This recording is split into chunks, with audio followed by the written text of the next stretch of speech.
नमस्कार स्टूडेंट्स। आज के इस लेक्चर में हम लेबनिज़ थ्योरम को कंप्लीट करेंगे। तो लेबनिज़ थ्योरम को करने से पहले आप सक्सेसिव डिफरेंशिएशन की जो हमारी प्लेलिस्ट है उसको बहुत अच्छी तरह से समझिए, फिर आपको ये लेक्चर्स और भी समझ में आएंगे बहुत अच्छे, ठीक है। क्योंकि आपको nth डेरिवेटिव निकालने आ जाएंगे फंक्शन के, हमने बना रखी है प्लेलिस्ट, वहाँ से आप कर सकते हैं। ऑलरेडी ये कंटेंट हमारे चैनल पर अपलोड है। लेक्चर में हम लेबनिज़ थ्योरम पढ़ते हैं। तो लेबनिज़ थ्योरम जो कि कैलकुलस में है, इम्पोर्टेंट है, क्यों यूज़ है, क्यों इसका प्रयोग करते हैं हम, क्यों हमें इसकी आवश्यकता हुई, तो हम सारी बातों पर डिस्कस करेंगे। और इसकी स्टेटमेंट, तो ये क्वेश्चन आएगा आपका exam, state and prove Leibniz theorem. तो देखिए पहले स्टेटमेंट भी देखिए आप क्या है। तो देखिए भाई, ये हमारी स्टेटमेंट है लेबनिज़ थ्योरम की, है ना। तो लेबनिज़ थ्योरम की जो ये स्टेटमेंट है, इसको अच्छी तरह से समझने के लिए कि भाई हमने समय बचाने के लिए लिख दिया पहले ही, लेकिन इसको हम समझाते हैं कि कैसे है ये। तो ध्यान दे, पहली बात तो मैं ये इससे थोड़ा हट के स्टेटमेंट पर हम बाद में आएंगे। पहले आपको ये बताते हैं कि क्यों इसका यूज हुआ लेबनिज़ थ्योरम का। हम लेबनिज़ थ्योरम को थोड़ा बायनोमियल थ्योरम से, जो आपने +1 क्लास में पढ़ी है, उससे रिलेट करके पढ़े, क्योंकि इसका और उसका फार्मूला लगभग रिलेट करते हैं, है ना। तो बायनोमियल थ्योरम का क्या प्रयोग था, जैसे मान ले भाई कोई भी यहाँ पर फंक्शन है, इसकी पावर 1 है या 2 है 3 है, क्यूब, तो ही हमें फार्मूले पता है। मतलब स्क्वायर का फार्मूला a+b का होल स्क्वायर, a+b का होल क्यूब, ये फार्मूले हमें पता है। लेकिन 4 पावर कर दे या 41 कर दे या भाई कितना भी कर दे, मतलब 16, तो इनके लिए हमने फार्मूले पता नहीं है। और इनको ओपन करना हो तो हमारे लिए क्या था, टफ काम था। तो इसको ओपन करने के लिए क्या हुई थी, बायनोमियल थ्योरम। तो हम किसी भी पावर को सोल्व कर सकते थे या किसी भी पावर का फार्मूला बना सकते थे, है ना। तो बायनोमियल थ्योरम इसलिए थे। और बायनोमियल थ्योरम का क्या था कि भाई a+b और उसकी पावर n है, तो उसको खोल सकते थे आप nc0। ये क्या होते हैं, आपने +1 में परम्यूटेशन और कम्बिनेशन पढ़ा है, तो एक कम्बिनेशन का कोफिशिएंट यहाँ लगता था क्योंकि ऑर्डर के लिए, है ना। तो nc0 और फिर यहाँ पर आएगा a और यहाँ पर आएगा b। तो हमेशा जो a की पावर होगी दिस माइनस दिस, मतलब कि n, भाई ये जो ऊपर है और जो पैर में है वो घटकर, और b की पावर है जो वो ऑलवेज ये आएगी, है ना, नीचे वाली जो पैर में है। तो nc1 a की पावर दिस माइनस दिस और b की पावर नीचे पैर वाली, तो nc2 और भाई a की पावर n-2 और b का नीचे पैर वाली ही। और इसी तरह से आई होप आपको समझ में आ गया होगा। अगली टर्म nc3, तो a की पावर n-3 और b की पावर पैर वाली, तो 3। और लास्ट टर्म को जनरेट कर सकते हैं हम ncn, a की पावर दिस माइनस दिस मतलब 0, और यहाँ पर होगा b की पावर पैर वाली, तो n, है ना। तो ये है हमारी क्या, बायनोमियल थ्योरम। तो बायनोमियल थ्योरम तो ये है। और लेबनिज़ थ्योरम क्या है वो देखिए, कोई भी फंक्शन, ये क्यों बनी वो देखिए। पहली बात तो मान लो अगर आपसे x² sin x, x³ cos x, इस तरह के फंक्शन है, या कोई भी फंक्शन, दो फंक्शन प्रोडक्ट में आ जाते हैं, तो हम इसका फर्स्ट डेरिवेटिव करते हैं, कर देंगे भाई, सेकंड करेंगे, थर्ड फोर्थ, हम मतलब थोड़ा समय लगेगा, कर देंगे। लेकिन अगर मैं यहाँ से आपसे भाई किसी भी नंबर का, जैसे 62 या फिर nth डेरिवेटिव, कोई भी डेरिवेटिव, बड़ा डेरिवेटिव मांग लूँ, तो फिर प्रोडक्ट में है ये फंक्शन, तो हम नहीं कर पाएंगे, है ना। साइन x अकेला है या फिर x² अकेला, वो तो हम कर देंगे, क्योंकि वो तो सक्सेसिव डिफरेंशिएशन में हमने इनके nth डेरिवेटिव के लिए फार्मूला जनरेट कर लिया है।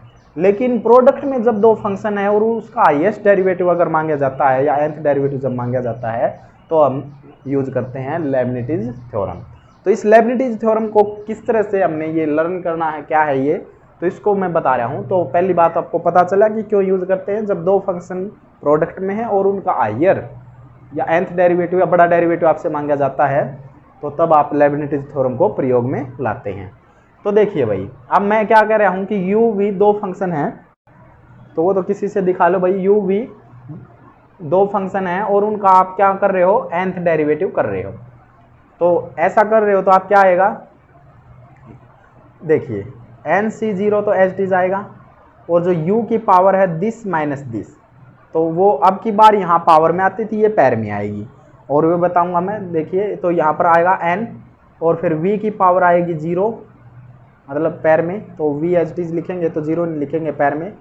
और आगे है NC1 और फिर भाई u की power this minus this n-1 और फिर भाई v की पावर में नहीं आएगा, ये पैर में लिखना है। और पैर में लिखने का मतलब आपको पता है भली बात ही कि डेरिवेटिव करना होता है। वहाँ पावर थी भाई कोई भी a या b की, जो भी हमारा a b होगा, जैसे यहाँ a ये है और b ये, अगर माइनस होता तो फिर माइनस के साथ लेते। तो बायनोमियल में पावर होती है, यहाँ पर डेरिवेटिव होते हैं। देखो ये लिख रखा है u and v denote the order of derivative. तो मैं आऊँगा उस पर अभी, तो फिलहाल मैं आपको समझा रहा हूँ। तो ये आया है, आगे देखिए NC2 और यहाँ पर फिर u का जो डेरिवेटिव है वो क्या होगा, दिस माइनस दिस, तो n-2 और v का कौन सा डेरिवेटिव होगा, सेकेंड। और इसी तरह से मैं बढ़ता चलूँगा तो लास्ट में आएगा NCn, तो u का क्या आएगा, दिस माइनस दिस, तो जीरो। जीरो का मतलब क्या है कि कोई भी डेरिवेटिव नहीं चाहिए फंक्शन का, मेरे को जो फंक्शन में u है और v है वो u as it is put करना है, तो जीरो नहीं लिखना। जीरो का मतलब कोई भी डेरिवेटिव नहीं चाहिए आपको, और v का डेरिवेटिव क्या चाहिए आपको, nth। तो ये है हमारी लेibniz थ्योरम। देखिए भाई इसको मिलाइए, तो u और v दो फंक्शन प्रोडक्ट में हैं, तो क्या होगा, NC0 और u n v। तो यहाँ पर देखिए u और इसकी पावर क्या होगी, दिस माइनस दिस, तो un होगा, है ना। और v की पावर मतलब क्या होगी, तो जीरो लिखने की कोई ज़रूरत नहीं है कि उसका डेरिवेटिव नहीं करना। फंक्शन दो फंक्शन होंगे u और v, तो उसका फर्स्ट डेरिवेटिव मतलब पैर में वो फर्स्ट लिखता हूँ तो u का फर्स्ट डेरिवेटिव, सेकंड लिखता हूँ सेकंड डेरिवेटिव, दो लिखता हूँ v के पैर में तो दूसरा डेरिवेटिव। और भाई जीरो लिखने की जरूरत नहीं है। जीरो का मतलब क्या है कि कोई भी डेरिवेटिव नहीं चाहिए, जो u और v फंक्शन है वो एज इट इज पुट कर देना है। तो देखिए ये आपको समझ में आया। NC1 तो u दिस माइनस दिस और फिर v1, NC2 u n-2 और v2, है ना। तो इस तरह से ये बढ़ती जाएगी, आपको ये समझ में आ गया भाई यहाँ से। अब देखिए, तो ये अब मैं स्टेटमेंट आपको बता सकता हूँ, तो ये तो आपको समझ में आया ही है। तो इससे ज़रा सी चीज़ ये लिख देनी है कि u और v क्या है, फंक्शन है x के, u और v क्या है, फंक्शन है x के, और पोजेसिंग डेरिवेटिव nth ऑर्डर, तो उनके पास क्या है, डेरिवेटिव है जो उनका nth ऑर्डर तक है, देन ये है भाई। और वेयर आपने ये लिखना है कि u और v denote the order of derivative. u v क्या दिखाते हैं, ऑर्डर ऑफ डेरिवेटिव। स्टेटमेंट आपको लर्न हो सकती है, और साथ ही साथ में भाई आप नोट करते रहे, तो हम इरेज करेंगे बार बार, तो आप नोट करोगे साथ में और समझोगे तो बहुत अच्छा समझ में आएगा आपको, है ना। तो नोट जरूर करते रहना। तो आपको ये समझ में आया है, तो ये है हमारी स्टेटमेंट, और क्यों प्रयोग में लाते हैं और किस तरह से हमने रिलेट करके इस फार्मूले को लर्न किया, तो इसमें हमने ये सीखा है। अब हम प्रूफ की ओर बढ़ते हैं, तो यहाँ तक कवर कीजिए और अब हम इरेज कर कर प्रूफ करते हैं। तो देखिए क्या थी ये लेibniz थ्योरम के NC0 u n v NC1 u का डेरिवेटिव n-1, और यहाँ पर क्या आएगा, v का डेरिवेटिव फर्स्ट, और NC2 u this minus this और v की फिर पैर वाला ही आएगा डेरिवेटिव। और इस तरह से चलता चलता NCn, तो u का n-1 तो कोई भी डेरिवेटिव नहीं, और v का nth डेरिवेटिव, है ना। तो ये है। अगर आपको बाय चांस वो स्टेटमेंट याद नहीं होती तो आप इतना तो एटलीस्ट याद कर सकते हैं, और ये बता सकते हैं कि u v x के फंक्शन है, उनके पास nth डेरिवेटिव है। और आगे देखिए भाई, तो हम इसको क्या करते हैं, by PMI principal mathematical induction से हम इसको ट्रू करते हैं भाई। तो देखिए n=1 के लिए प्रूव करते हैं, तो वो पुट कर देते हैं इसमें 1, तो uv1, तो n की जगह 1 पुट कर देंगे, तो 1c0 और un, तो n की जगह v पुट मतलब 1 पुट कर देना है, 1c1 और u यहाँ पर 0 और v1, है ना। तो 1 का मतलब 0 है, तो 0 का मतलब ये बताया था कि u0 की फंक्शन जो u है उसका कोई भी डेरिवेटिव नहीं चाहिए, तो u0 को मैं u ही लिख सकता हूँ, वो ठीक है। तो अब देखिए, अब आपको कुछ बेसिक्स पता, कुछ ट्रिक बताता हूँ मैं। वैसे तो आप सॉल्व भी कर सकते हो। NCR का मतलब क्या है, n फैक्टोरियल, r फैक्टोरियल और n minus r factorial combination का फार्मूला है। तो इस फार्मूले को आप ओपन करते हैं, ठीक है ना। तो ये फार्मूला है, तो इस फार्मूले में कुछ ट्रिक है। जैसे NC0 क्या होगा, 1 होगा, NCn और NC0 किसके बराबर होंगे, 1 के बराबर होंगे। और एक है NC1 हमारा n ही होगा, जैसे 6c1 है, 50c1 है। अगर यहाँ पर 1 है तो ऊपर वाली ही शिखर वाली जो इसकी चोटी पर पावर है वही आ जाएगी, है ना। तो ये है भाई।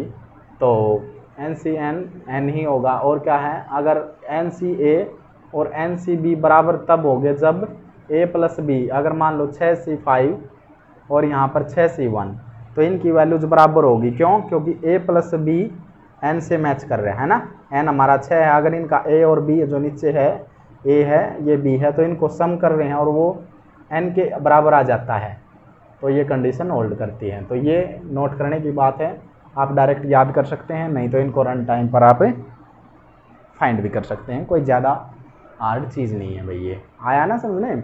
तो ये समझ में आने के बाद अब देखिए आप, तो 1C0 क्या होगा, अभी बताया था NC0 1 ही होगा, तो u का first derivative v as it is, और भाई NCn ये 1 है तो u एज इट इज। तो देखिए, तो u v का फर्स्ट डेरिवेटिव पैर में 1 लिख लूँ या डैश लिख लूँ या फिर d/dx कुछ भी लिख लूँ भाई, वो तो आपकी मर्जी है ना। हम 1 से दिखाते हैं, पैर में 1 लिखने का मतलब फर्स्ट डेरिवेटिव क्या, और फर्स्ट डेरिवेटिव का यही फार्मूला होता है कि फर्स्ट टाइम में किसका करेंगे हम, u का करेंगे, तो u का करेंगे तो u1 मतलब फर्स्ट डेरिवेटिव और v as it is, second में u एज इट इज और v का फर्स्ट डेरिवेटिव तो पैर में 1 लिख देंगे, है ना। थर्ड डेरिवेटिव को दिखाना चाहें तो पैर में 3 लिख देंगे, आया है ना समझ में। और तो फिर क्या है, तो hence result true for n is equal to 1, तो n इज इक्वल टू 1 के लिए तो ट्रू होगा भाई। आपने +1 में पढ़ रखा है ना प्रिंसिपल मैथमेटिकल इंडक्शन, उसी से मैं काम कर रहा हूँ बिल्कुल। अब देखिए दूसरे में मैं क्या करता हूँ, तो let us assume that Pn be true for n is equal to k whenever it is true for n is equal to 1, तो ये लिखते थे ना, तो n is equal to k put करते थे, मैं यहाँ पर n is equal to m put कर लेता हूँ।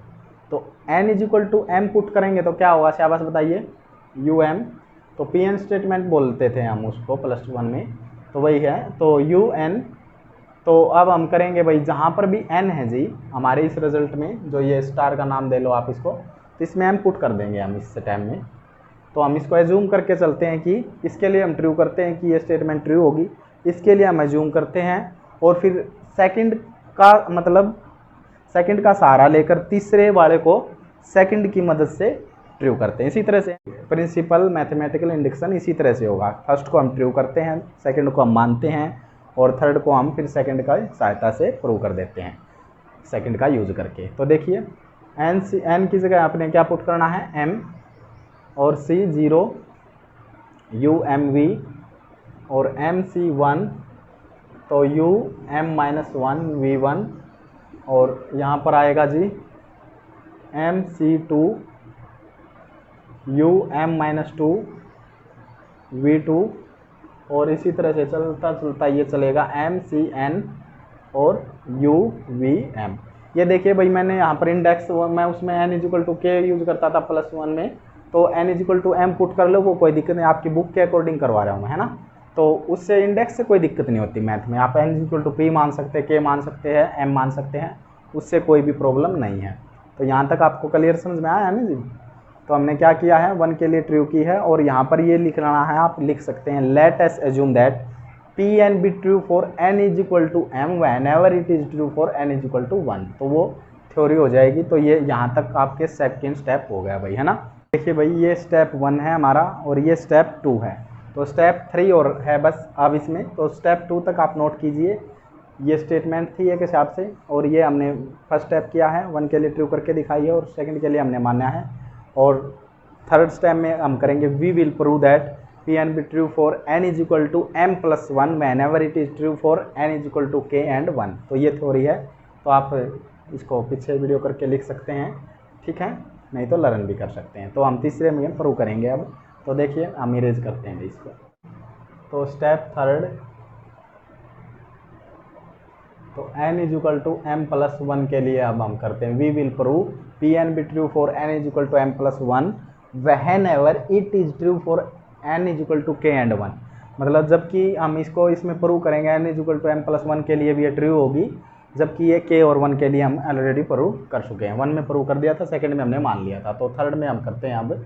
तो uv के पैर में m+1 डेरिवेटिव, तो किस तरह से करेंगे यहाँ पर देखिए, अभी बताया था NC0 या MC0 वो तो 1 ही होगा, तो ये लिखें या ना लिखें इसकी कोई दिक्कत नहीं है। अभी ये देखिए, इसमें हम प्रोडक्ट रूल लगाते हैं, तो प्रोडक्ट रूल करेंगे तो फर्स्ट में फर्स्ट का करेंगे तो एक m डेरिवेटिव इसका पहले ही है, एक नेक्स्ट करेंगे तो m+1 हो जाएगा, तो v एज इट इज, और आगे क्या करेंगे um एज इट इज, है ना, और v का डेरिवेटिव करेंगे तो एक ये हो जाएगा भाई, आया है ना, v1 हो जाएगा। अब आगे देखिए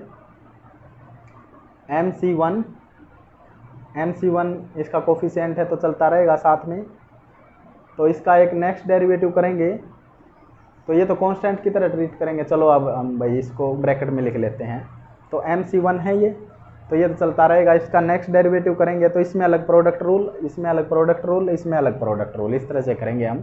और ये जो आगे चल रहे हैं ये कोफिशिएंट है, तो mc1, तो um-1 का एक नेक्स्ट, मतलब कभी भी मैं डेरिवेटिव मांगूंगा ना तो उसमें एक ऐड करना है बस, जैसे मैं v2 है वहाँ पर तो v3 हो जाएगा, um+2 है तो एक नेक्स्ट तो um+3 हो जाएगा, है ना। तो इस तरह से कर रहे हैं हम काम। तो देखिए um-1 है तो यहाँ पर um हो जाएगा और v1 एज इट इज, और फिर प्लस में um-1 एज इट इज, और v1 है तो अब नेक्स्ट डेरिवेटिव करेंगे तो v2, आया समझ में। और इसी तरह से इसमें करेंगे भाई mc2 तो मतलब कोफिशिएंट है चलता रहेगा, तो इसका एक नेक्स्ट डेरिवेटिव करेंगे। देखिए um-2 है तो एक प्लस ऐड करना है तो um-1 हो जाएगा इसका, और यहाँ पर v2 एज इट इज है, फिर आगे क्या है um-2 एज इट इज रहेगा, और इसका क्या हो जाएगा एक नेक्स्ट डेरिवेटिव v3, है ना, सेकंड में सेकंड का कर देते हैं। और फिर आगे इसी तरह से चलते रहेगी भाई, ये लास्ट की जो टर्म बनेगी mcn एज इट इज है। अच्छा, तो यहाँ पर देखिए जो ये mcn है तो हमने सभी जगह क्या पुट कर दिया था, तो mcn की जगह भाई, सॉरी स्टूडेंट इसको ठीक कर लेना भाई, सॉरी mcm, तो यहाँ पर m ही कर दिया था जहाँ पर भी n था हमने सेकंड स्टेप में, तो यहाँ पर mcm एज इट इज चलता रहेगा, और mcm ये क्या था 1 था, तो इसको लिखें या ना लिखें उसकी तरह से, तो इसकी कोई अड़क नहीं है, तो इसको लिखें या ना लिखें वो कोई भी दिक्कत नहीं है, फिलहाल हम लिख लेते हैं। तो ये क्या आ जाएगा देखिए, तो इसका फर्स्ट में फर्स्ट का करेंगे तो u1 और vm एज इट इज, और आगे u को एज इट इज और v का करेंगे m तो है और vm+1, तो यहाँ तक आया है भाई आपको समझ में। अब आगे हम क्या करते हैं ध्यान से समझिए, यहाँ तक हमने क्या किया है uvm, तो इसका यहाँ पर प्रोडक्ट रूल अलग, इसमें प्रोडक्ट रूल अलग, इसमें अलग, इसमें अलग, तो आप समझ सकते हैं कि क्या हुआ है। तो ठीक है ना भाई, यहाँ तक आपको समझ में आया, तो अब हम इरेज करते हैं स्टेप को। तो आगे देखिए, अब इस टाइम में क्या आगे क्या करता हूँ मैं, इसमें आगे कुछ नहीं भैया, हम इसकी प्रोडक्ट को ओपन कर रहे हैं, जैसे um+1 um+1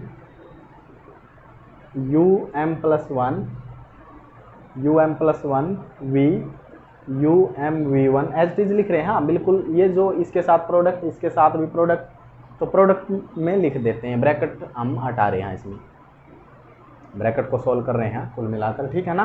तो mc1 um-1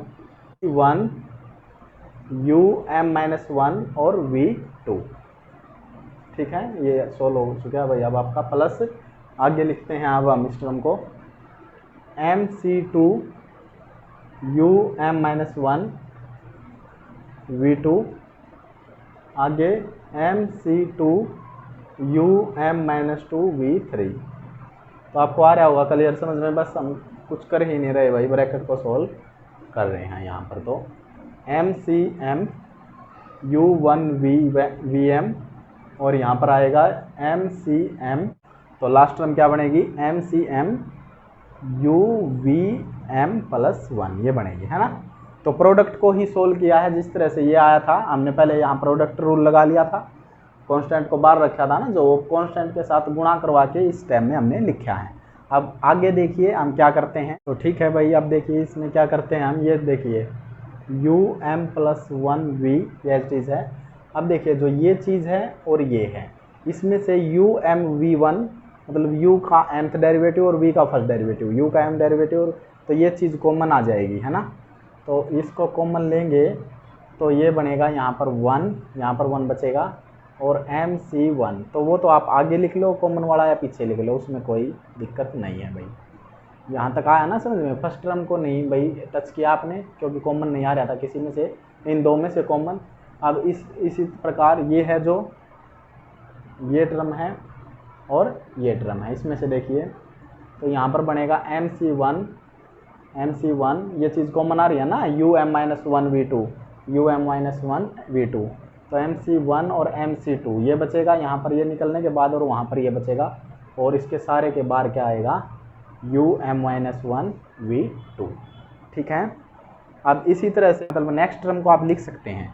नेक्स्ट टर्म को देखिए, अब यहाँ से 1 को हम क्या लिख सकते हैं MC0, तो देखिए MC0 MC1 फिर UMV1, पैटर्न को समझिए, फिर MC1 MC2 एक नेक्स्ट आ रहा है, फिर यहाँ पर एक डेरिवेटिव कम मतलब और यहाँ पर एक ज़्यादा। तो इसी तरह से अगर आप नेक्स्ट टर्म को लिखना चाहें ना, तो देखिए मैं लिख कर दिखा देता हूँ, वैसे लिखने की कोई दिक्कत भी नहीं है।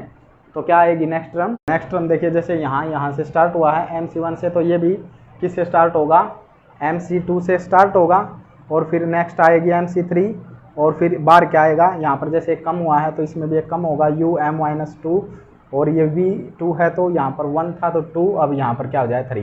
तो इस तरह से चल रही है ना। तो आप नेक्स्ट को पैटर्न को समझ गए, तो हमने 2 तक ही किया है तो वो कोई भी दिक्कत नहीं है। तो इस तरह से थ्योरम चलती रहेगी भाई आगे, और लास्ट वाली जो टर्म है वो ये है और ये है, इस तरह से ही चलती रहेगी MCM U1 VM। तो ये टर्म तो हम लिखें या ना लिखें भाई, क्योंकि ये जो टर्म है ना, इससे जो नेक्स्ट टर्म है उसी में इसी तरह से ये बन जाएगी, है ना। तो हम केवल लास्ट टर्म को लिखते हैं, तो MCM और UVM+1। ठीक है। तो यहाँ तक कोई भी दिक्कत नहीं है भाई। आपने क्या किया है कि भाई हमने कॉमन लिया है इस तरह से, है ना, और कॉमन लेके लास्ट टर्म को एज इट इज़, और जो ये टर्म है ये कहाँ पर हो जाएगी, जो इससे नेक्स्ट है उसी में ये एडजस्ट हो जाएगी। अब देखिए भाई यहाँ तक नोट कीजिए, और इससे आगे ज़रा सा काम है, बिल्कुल एक फार्मूले का यूज़ करना है और आपकी थ्योरम प्रूफ हो जाएगी। तो मैं इसको इरेज कर रहा हूँ, और ये जो रिज़ल्ट है हमारा, ये रिज़ल्ट आया है जो UVM+1, ये काम का रिज़ल्ट है, तो इसको हम क्या करते हैं अभी रखते हैं। तो देखिए भाई, अब जो हमारा फार्मूला है NCR और NCR+1 N+1 और CR+1, ये फार्मूला अब हम इसमें यूज करते हैं भाई। क्या है कॉम्बिनेशन का फार्मूला, क्या है ये भी होता है यूज में। अब इसमें यूज करेंगे हम NCR और N, उससे फिर नेक्स्ट मतलब R है तो R+1, और फिर ये ओपन होगा तो N+1 और पैर में CR+1। ठीक है। तो इसको हम किस तरह से यूज करेंगे वो देखिए। 1 की जगह हम MC0 भी लिख सकते हैं, वो कोई बड़ी बात नहीं है। तो अब देखिए मैच हो गया भाई, है ना, कि यहाँ पर क्या है N की जगह यहाँ पर सेम होनी चाहिए N, तो M सेम है भाई। यहाँ पर जो है उससे नेक्स्ट 0 है तो उससे नेक्स्ट 1 है, तो इसमें हमारा ये रिजल्ट आ सकता है कि जो भी N है उसमें हम एक ज़्यादा कर देंगे, और C और R+1 ये है ना यहाँ पर, तो वो लिख देंगे पैर में। आया ना समझ में यूज करना। तो अब ये यूज करेंगे इसमें, इसी तरह से इसमें यूज करेंगे बताइए MC1 और MC2, मैं पहले समझा रहा हूँ आपको, फिर हम उसमें लिखेंगे डायरेक्ट MC1 और MC2। तो कैसे होगा, तो भाई जो भी है NN सेम है, यहाँ जो भी है R, तो यहाँ पर R+1 उससे नेक्स्ट है, तो ऐसा हो तो N+1 मतलब जो भी N है वो उसमें एक ज़्यादा, और C और R+1। तो ठीक है ना, इस तरह से हम यूज करेंगे भाई। तो आप नोट कीजिए। तो अब देखिए, तो UVM+1, तो इस फार्मूले की मदद ले रहे हैं हम। तो पहली जो चीज़ है UM+1 और V, और यहाँ पर क्या था, तो यहाँ पर आएगा, अभी हमने बताया था कि MC0 लिख सकते हैं, और फिर इसमें फार्मूला लगाएंगे तो M+1 और C क्या आएगा शाबाश, तो 1, और यहाँ पर आएगा UMV1। इसमें बताइए, तो M सेम है, तो यहाँ पर M+1, और यहाँ पर क्या होगा जी C और मतलब R+1, उस फार्मूले को यूज कर रहे हैं हम।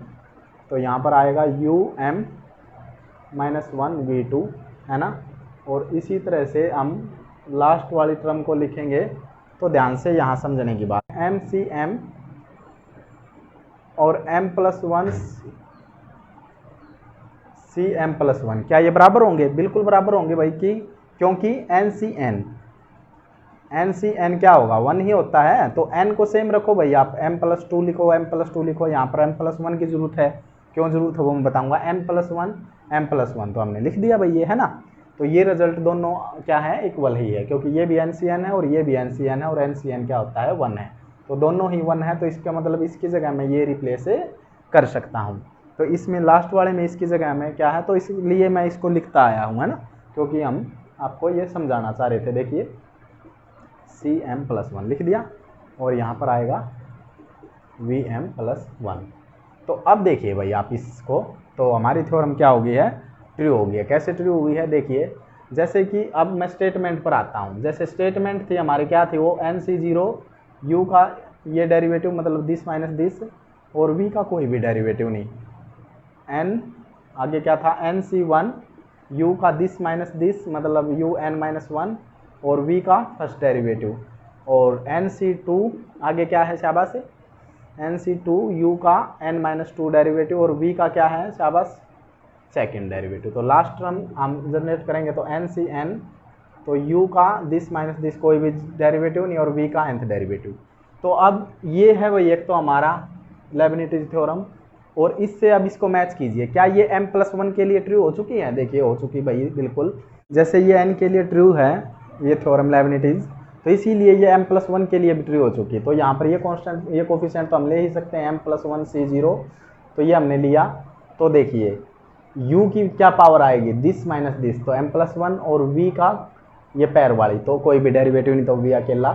m+1 c1, तो u का जो डेरिवेटिव होगा दिस माइनस दिस, तो इसमें से 1 से 1 कैंसिल हो जाए, um, और v का हमेशा ये पैर वाला ही फर्स्ट डेरिवेटिव। इसी तरह से m+1 c2, तो u का दिस माइनस दिस, तो इसमें से ये m+1 में से 2 घटाएंगे तो माइनस का 1 बचेगा, तो um-1, और पैर में v2। इसी तरह से नेक्स्ट लास्ट वाली NCN, है ना।